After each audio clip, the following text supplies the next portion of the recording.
ਹਰਜੋਤ ਸਿੰਘ ਜੀ ਆਪਣੇ ਨਾਲ ਗਗਨ ਜੁੜੇ ਨੇ 1-2 ਮਿੰਟ ਆਪਾਂ ਉਹਨਾਂ ਦੇ ਨਾਲ ਗੱਲ ਕਰਦੇ ਹਾਂ ਫਿਕਸ ਰੇਟ ਗਾਰਡ ਵਾਲੇ। ਸੋ ਉਹਨਾਂ ਦੇ ਨਾਲ ਗੱਲ ਕਰਕੇ ਫਿਰ ਹੋਰ ਅਗਲੀਆਂ ਜਿਹੜੀਆਂ ਖਬਰਾਂ ਆ ਉਸ ਦੇ ਵੱਲ ਨੂੰ ਜਿਹੜਾ ਉਹ ਆਪਾਂ ਵਧਾਂਗੇ। ਹਾਂਜੀ ਗਗਨ, ਸਤਿ ਸ਼੍ਰੀ ਅਕਾਲ, ਸਵਾਗਤ ਹੈ ਜੀ।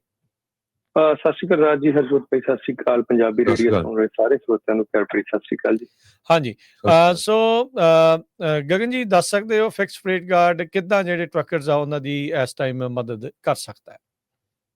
ਫਿਕਸ ਰੇਟ ਗਾਰਡ ਭਾਜੀ ਜਿਹੜਾ ਟਰੱਕਿੰਗ ਇੰਡਸਟਰੀ, ਫਰੇਟ ਇੰਡਸਟਰੀ ਨਾਲ ਜੁੜਿਆ ਹੋਇਆ। ਹੁਣ ਫਰੇਟ ਇੰਡਸਟਰੀ ਦੇ ਵਿੱਚ ਕਾਫੀ ਆਪਣੇ ਜਿਹੜੇ ਟਰੱਕਰਸ ਨੇ ਭੈਣ ਭਰਾ ਜਿਹੜੇ ਇਸ ਇੰਡਸਟਰੀ ਨੂੰ ਜੁੜੇ ਹੋਏ ਨੇ, ਉਹਨਾਂ ਦੇ ਨੈਗੇਟਿਵ ਰਿਪੋਰਟਸ ਨੇ ਜਿਹੜੀਆਂ ਫਰੇਟ ਕਾਰਡ ਉੱਪਰ ਆ ਜਾਂਦੀਆਂ, ਚਾਹੇ ਉਹ ਕੈਰੀਅਰ 411 ਦੀ ਗੱਲ ਕਰੀਏ, ਕੈਰੀਅਰ ਅਸ਼ੋਰ ਜਾਂ ਹਾਈਵੇ ਦੇ ਉੱਪਰ, ਉਹ ਨੈਗੇਟਿਵ ਰਿਪੋਰਟਸ ਨੂੰ ਆਪਾਂ ਰਿਮੂਵ ਕਰਾਉਂਦੇ ਆ। ਹੁਣ ਕਹਿਣ ਨੂੰ ਤੇ ਕਿ ਨੈਗੇਟਿਵ ਰਿਪੋਰਟ ਹੀ ਆ, ਪਰ ਇਹ ਸਭ ਕੁਛ ਹੈ ਜੀ ਉਹਨਾਂ ਦੀ ਜ਼ਿੰਦਗੀ ਦਾ। ਜੇ ਇੱਕ ਨੈਗੇਟਿਵ ਰਿਪੋਰਟ ਕਿਸੇ ਵੀ ਮੇਜਰ ਪਲੇਟਫਾਰਮ ਤੇ ਆ ਜਾਂਦੀ ਆ ਤੇ ਉਹਨਾਂ ਨੂੰ ਲੋਡ ਲੈਣ ਦੇ ਵਿੱਚ ਬੜੀ ਦਿੱਕਤ ਆਉਂਦੀ ਆ। ਹੁਣ ਜੇ ਲੋਡ ਨਹੀਂ ਮਿਲੂਗਾ ਤੇ ਓਬਵੀਅਸ ਹੈ ਜੀ ਫਾਈਨੈਂਸ਼ੀਅਲ ਲਾਸ ਹੋਣਗੇ।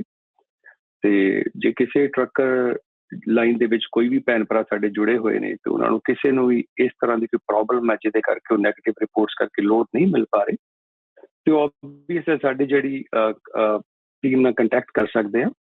ਸਾਡੀ ਐਕਸਪਰਟ ਟੀਮ ਹੈ ਜਿਹੜੀ ਤੁਹਾਡਾ ਕੇਸ ਲਏਗੀ, ਰਿਵਿਊ ਕਰਦੀ ਹੈ ਤੇ ਫ੍ਰੀ ਕੰਸਲਟੇਸ਼ਨ ਤੁਹਾਨੂੰ ਦਿੰਦੀ ਹੈ ਤੇ ਤੁਹਾਨੂੰ ਇਹ ਦੱਸਦੀ ਹੈ ਵੀ ਆਪਾਂ ਤੁਹਾਡੀ ਰਿਪੋਰਟ 'ਚ ਕਿੱਦਾਂ ਕੰਮ ਕਰ ਸਕਦੇ, ਤੁਹਾਡਾ ਟਾਈਮ ਫਰੇਮ ਕਿੰਨਾ ਕੁ ਲੱਗ ਸਕਦਾ ਜੀ।